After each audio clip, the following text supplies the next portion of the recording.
Assalomu alaykum, hurmatli televizor ko'rguvchilar. Yaxshimsizlar? Dunyo Uyg'ur qurultiyi to'r televiziyasining kunlik xabarlar programmasiga hammanglar xush kelibsizlar. Men İftixar Abdurshid. Bugun chorshanba. Hurmatli ko'ruvchilar, tövəndə diqqətinizlər kunlik xabarlar programmamızning tafsilotida bo'lsin. Dunyo Uyg'ur qurultiyi raisi Dolqin Ayso Apandim bilan Xitoyning Braziliyadagi bosh elchisi Jo Qingchao o'rtasida yuz bergan tashviqot urushi Braziliyadagi har qaysi sohalarning kuchli diqqatini qo'zg'adi. Braziliyaning eng nopuzluq va eng zo'r matbuotlaridan Sao Paulo kunlik xabarlari gazeti 27-may kuni Braziliyada ziyorati bo'lgan Dunyo Uyg'ur qurultiyining raisi Dolqin Ayso Apandim bilan o'tkazgan Uyg'ur lideri Xitoyning assimilyatsiya siyosati Shi Jinping davriga kelganda irqiy qirg'inchilik aylandi degan mavzudagi cho'ng hajmli ziyorat xotirasini e'lon qilgan. Mazkur ziyorat xotirasida Dolqin Ayso Apandim Uyg'urlarning tarixdan buyon mustaqil davlatlarni qurib yashab kelgan shonliq tarix va madaniyatga ega bir millat ekanligini, Uyg'urlar bilan Xitoylar o'rtasida fiziologiya, urf-odat, madaniyat va diniy e'tiqod jihatlarida hech qanday bir o'xshashlikning yo'qligini, Xitoyning Sharq Turkistonni ishg'ol qilgan 1949-yildan buyon Uyg'urlarga planliq va sistemli holda assimilyatsiya qilib yo'qotish va tabiiy boyliqlarni talon-taroj qilishdak tipik mustamlikachilik siyosatini yurgizib kelganligini, Xitoyning bu xil siyosatining taraqqiy qilib 2017-yilga kelganda zo'r ko'lamlik bir irqiy qirg'inchilik aylanganligini, millionlagan Uyg'urlarning jazo lagerlariga, turmlarga va majburiy emgak maydonlariga qamilib, ig'ir qiyin qistoqlarga va o'ltirilishga duchor bo'layotganligini amaliy misollar bilan o'ttirib qo'ygan va BDT kishilik huquq kengashining a'zosi bo'lgan Braziliyaning o'zining xalqaroliq majburiyatlarini ado qilib, xalqaro so'rinlarda Uyg'ur irqiy qirg'inchiligiga qarshi aktiv harakatga o'tishini umid qilganligini ifoda qilgan edi. Sao Paulo kunlik xabarlar gazetining mazkur ziyorat xotirasi Braziliya bilan yaqin munosabatlarda bo'lib kelgan Xitoy hokimiyatini qattiq cho'chitdi.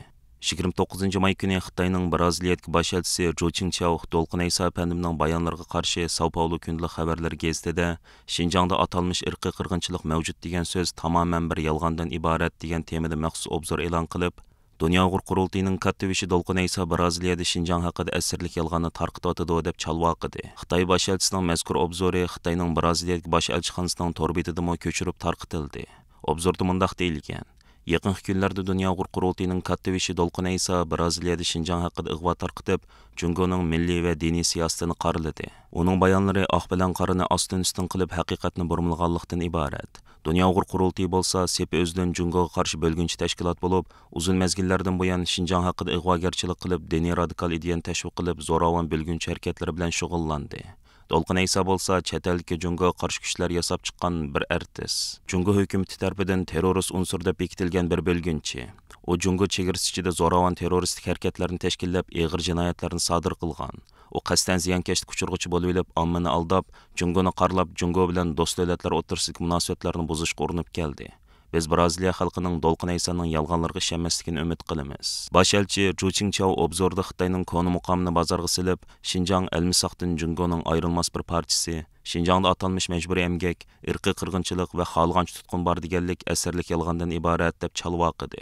Va biz Xinjiangdagi har millat xalqining diniy e'tiqodiga, milliy madaniyatiga, til yezqiga va ishga o'rinlashishiga to'liq kapolatlik qilyapmiz deb bildirdi. 23-may kundan e'tiboran Latin Amerika davlatlariga qaratgan 2 haftalik xizmat ziyoratini Braziliyadan boshlagan Dunyo Uyg'ur qurultiyining raisi Dolqin Ayso, Qurultay ijroiya komitetining raisi, Uyg'ur kishilik huquq qurilishining direktori Ömer Qanat, Qurultayning bayonotchisi va Qurultay ayollar komitetining mudiri Zumratay Erkinlardan tarkib topgan Qurultay hay'ati 25-may kuni Braziliya parlamenti bilan Braziliya tashqi ishlar ministrligini ziyorat qilib, bir qism parlament a'zolari va tashqi ishlar ministrligining munosabatlik mas'ul xodimlari bilan Uyg'ur masalasi haqida suhbatlar olib borgan va ularning Braziliya ziyorati Braziliya matbuotlarining kuchli diqqatini qo'zg'agan edi. Navbatda Argentinada ziyarati bo'layotgan Dunyo Uyg'ur qurultiyining raisi Dolqin Ayso, Qurultayning bayonotchisi va Qurultay ayollar komitetining mudiri Zumratay Erkinlar 30-may kuni poytaxt Buenos Airesda ba'zi kishilik huquq tashkilotlari va ommaviy guruhlarning mas'ullari bilan uchrashish olib berib, ularga mustabid Xitoy hokimiyatining Sharq Turkistonda Uyg'urlarni asos qilgan Turkiya xalqlariga yurgizayotgan irqiy qirg'inchiligi va insoniyat qarshi jinoyatlari haqida tafsiliy ma'lumot berish bilan birga, ulardan Argentinada başlagan Uyg'ur irqiy qirg'inchiligiga qarshi harakatlarga boshlamchilik qilishni talab qildi. Shu kuni Dolqin Ayso va Zumratay Erkinlar Argentinaning San Andres Universiteti xalqaro munosabatlar fakultetining o'quvchilari bilan Uyg'ur irqiy qirg'inchiligini asos tema qilgan asosda suhbat olib bordi va o'quvchilarning Uyg'urlar masalasi haqidagi turli savollarga astoydillik bilan javob berdi. Dolqin Ayso apandim bu vaqtda istansimiz qilgan so'zida suhbat jarayonida o'quvchilarning mutlaq ko'p qismining Uyg'ur masalasidan xabardor ekanligini cho'nqir his qilganligini va buningdan cheksiz so'yinganligini ifoda qilish bilan birga, Dunyo Uyg'ur qurultiyi bilan Uyg'ur kishilik huquq qurilish tarafidan Sharq Turkiston xalqiga qarta irqiy qirg'inchilik va insoniyat qarshi jinoyat yurgizayotgan Xitoy hokimiyati va bu xil qirg'inchilik bevosita qo'mondonlik qilayotgan Shi Jinping boshchiligidagi Xitoy amaldorlari ustidan 2022 yil 17 avgust kuni Argentina sotiga sungan arzining Uyg'urlar masalasining Argentinaning har qaysi sohalarga to'nilishda intayin muhim rol o'ynaganligini, ayni chog'da bu hodisaning Argentinaning ko'plagan matbuotlaridan o'rin olganligini eskartib o'tdi. Zümrət Erkinmo bu vaqt qilgan so'zida San Andres Universiteti Xalqaro munosabatlar fakulteti o'quvchilarining xili bir qismining Uyg'urlarni qo'llaydigan siyosiy faoliyatchilarga aylanganligini, suhbat jarayonida ularning buningdan keyin Uyg'ur irqiy qirg'inchiligiga qarshi harakatlarda aktiv yer olganligi haqida va'dalar berganligini ifoda qildi.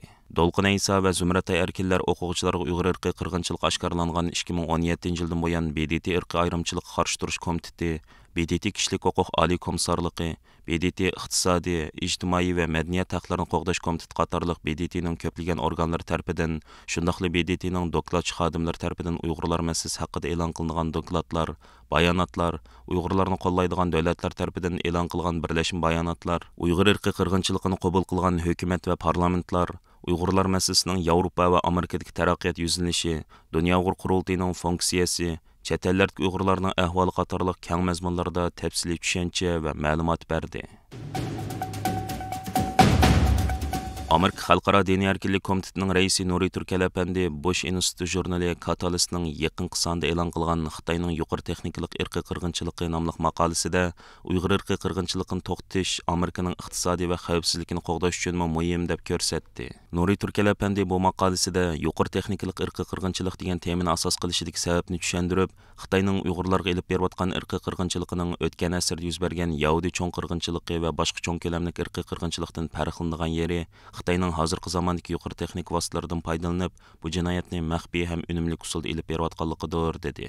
Xitoy hukumati Uyg'urlarni yo'qotyotdi, ammo Amerika va uning ittifoqdoshlari bir chetda qarab turyotdi degan fikr boshida ilgari surilgan bu maqolada Xitoyning 6 yildan buyon davom qilayotgan dahshatli zulmi, dunyoda oshkor bo'lmagan lager jinoyatlari, erlarning g'ururiga, ayollarning ippatiga qilingan hujum, bolalarni yig'ilib xitoylashtirish, yoshlarni majburiy emgakka silish qatorli qatma-qat jinoyatlarni to'xtatishga, Xitoyni haqiqiy cheklab, Uyg'urlarni qutuldirib qilishga xalqaro safarbarlikning tig'i boshlanmaganligini, Amerika va ittifoqdoshlarining bu jihat qilganlarining tig'i yetarlik emasligini o'ttirib qo'ygan. Nuriy Turkal apandi kishilik huquq va diniy erkinlikni qo'g'dashni iqtisod va davlat xavfsizligidan ayirib qarashga bo'lmaydiganligini bildirib, mundaq dedi. Uyg'urlarning insonlik huquqi va diniy erkinlik uchun ovoz chiqarish dunyo jamoatchiligi uchun vijdoniy ham qonuniy majburiyat. Hozirda Aron 10 davlat bu majburiyatni ado qildi. Har qanday davlat irqiy qirg'inchilik yurgizayotgan Xitoydagi bir hokimiyatga kishilik huquq va diniy erkinlikning gapini qilmay turib, o'zlarining iqtisodiy va davlat xavfsizligini qo'g'day olmaydi. Maqoldagi bayonlarga asoslanganda, Xitoy aslida Amerika va G'arb ellaridan o'g'irlagan texnikasi bilan G'arb ellaridan ustun kelishga urinayotgan bo'lib, bugungi kunda bu texnikalardan foydalanib G'arbning kishilik qimmat qarashini dafsana qilmoqda. Uyg'ur va boshqa millatlarga irqiy qirg'inchilik yurgizmoqda. Nuriy Turkal apandi maqolasida mundaq deb yozadi. Garchi xalqaro qonun mutaxassislari va ko'plagan G'arb davlatlari hukumatlari Xitoyning bu kishilik huquq dafsanchiligini irqiy qirg'inchilik va insoniyat qarshi jinoyat shakllantirdi deb qargan bo'lsa-mu, uningdan hech hisob so'ralmadi.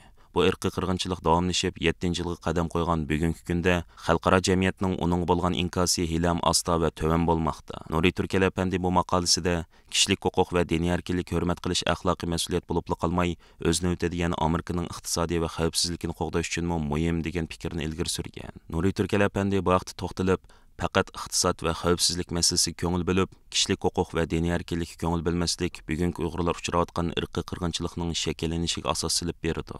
Amerika va uning ittifoqdoshlari iqtisod va xavfsizlikni deb kishilik huquq va diniy erkinlikni bir chetga qayirib qo'yishdan voz kechish kerak. Catalyst jurnali sobiq prezident George Bush ta'sis qilgan tor nashriyati bo'lib, kishilik huquq va demokratiyani targ'ib qilish Amerikaning qimmat qarashlarini qo'g'daganlik degan ideyani yetakchi qildi ekan. Nuriy Turkal apandining bildirishicha, sobiq prezident Bush Uyg'urlar uchirgan irqiy qirg'inchilikni eng burun tilga olgan prezidentlarning biri ekan. Uning yetakchiligidagi bu tor nashriyatining Uyg'urlar uchrayotgan qirg'inchilik haqida maqola berishning alohida ahamiyati bor ekan.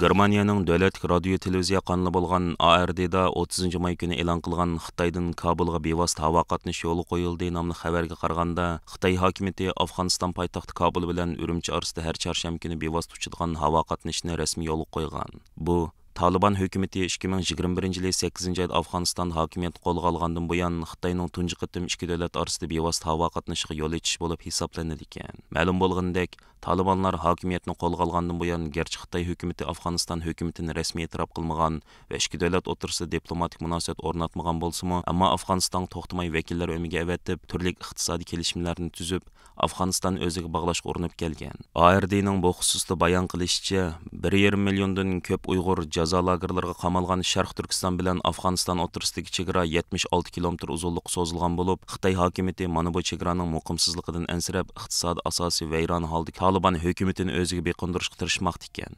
Kabul bilan Urumchi o'rtasidagi havo qatnashi moyat Xitoyning muqimlik ehtiyoji sababli borliq kelgan ekan. Xitoydan Kabulga bevosita havo qatnashi yo'li qo'yildi nomli xabarda mundaq bayon qilingan. Xitoyning nuqtai nazaridan qaraganda Afg'oniston radikal islomiy iqimning Xinjiang kirishi va Xinjiangning mustaqilligiga sabab bo'lib qilishi Xitoyning davlat bexatarligi uchun eng chong tahdiddir.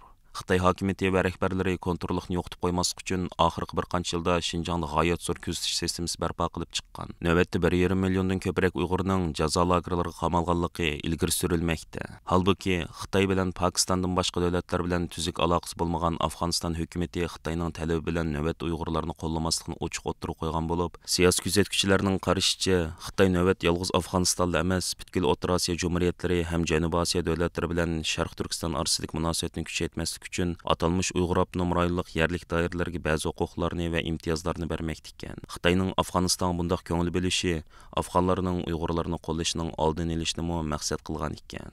Hörmətli ko'rmanlar, yuqorida diqqətinizə günlük xəbərlər proqramımızın təfsilatını sunduq. Keyin qitimliq sanımızgacha ko'rishgacha omon bo'lgaysizlar. Stansiyamizning YouTube kanaliga a'zo bo'lishni unutmang. Xayr xo'sh.